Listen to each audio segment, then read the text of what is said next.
అదే RTV app వార్తల్ని క్షణాల్లో చదివే అవకాశం ఉంటుంది. ఒక న్యూస్ పేపర్, ఒక టెలివిజన్ ఛానల్ మీ చేతుల్లో ఎప్పుడు ఉంటాయి. పాదయాత్ర ప్రారంభించినప్పుడు ఈరోజు రాష్ట్రంలో మన ప్రభుత్వం అధికారంలోకి వచ్చిన వెంటనే కాంట్రాక్టు అవుట్సోర్సింగ్ విధానాన్ని పూర్తిగా రద్దు చేసి మిమ్మల్ని అందరినీ రెగ్యులరైజ్ చేస్తున్నారు. ఈరోజు రాష్ట్ర వ్యాప్తంగా వ్యవసాయ కళాశాలలో పనిచేస్తున్న కాంట్రాక్ట్ కార్మికులు ఈరోజు గత 5వ రోజు సమ్మె చేరుకుంది. ఈ రోజు కూడా ప్రభుత్వం కానీ అధికారులు కానీ ఇంతవరకు స్పందించలేదు. ఈరోజు విధి లేని పరిస్థితిలో ఈరోజు రాష్ట్ర వ్యాప్తంగా కార్మికులందరూ రోడ్లపైకి రావాల్సి వచ్చింది. ఈరోజు వినూతనంగా వంట వార్పు కార్యక్రమంతో నిరసన తెలియజేస్తున్నాము. తక్షణం ప్రభుత్వం కానీ ముఖ్యమంత్రి గారు ఇక్కడ ఉన్న స్థానిక శాసనసభ్యులు వీళ్ళు కూడా స్పందించి తక్షణం మాకు న్యాయం చేయాలని మేము డిమాండ్ చేస్తున్నాం. మేము మన ప్రభుత్వం రాగానే మేము అందరికి కూడా ఈ కాంట్రాక్ట్ విధానాన్ని రద్దు చేస్తాం, పూర్తిగా మీకు అందరికి కూడా టైం స్కేల్ అమలు చేస్తామని చెప్పారు.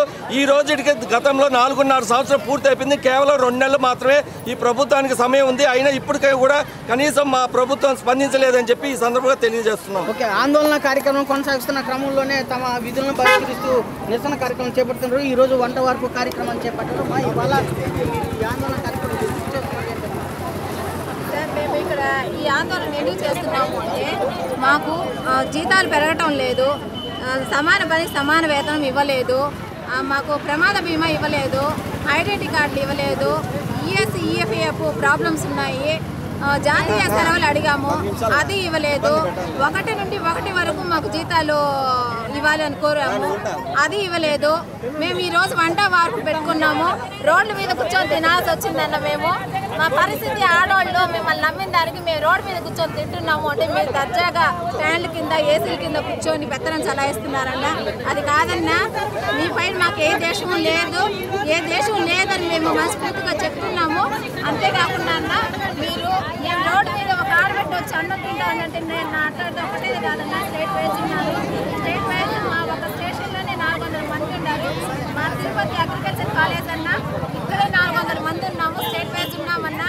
మేము ఎందుకు ఈ ఆడబెట్టి రోడ్డు మీద వచ్చి తింటా ఉంది అంటే మీరు ఇచ్చిన హామీ అమలు చేయలేదని మేము ముందుకు వచ్చామన్నా. మీరు ఇంకైనా మీరు మనసులో మాట బయట పెట్టి మాకు ఏదైనా న్యాయం చేస్తారని మిమ్మల్ని వినిపించుకుంటున్నామన్నా. అంటే పాదయాత్ర చేసినప్పుడు మీకు ఎలాంటి హామీలు ఇచ్చారమ్మా? ఆ రోజు మాకు కాంట్రాక్ట్ వద్దు అనేసి మేము కాంట్రాక్ట్ తీసేస్తాము, హౌస్ హౌసింగ్ తీసేస్తాము, మీకు టైం స్కేల్ ఇస్తాము, రెగ్యులర్ చేస్తాము అన్నారన్న.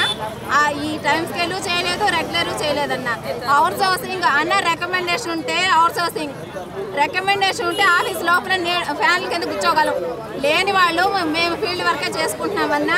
మేము పాంగూరుకి సపోజ్ నన్నే తీసుకోండి, 1 నెల రోజు నేను పాంగూరుకి హాస్పిటల్లో ఉన్నానన్నా.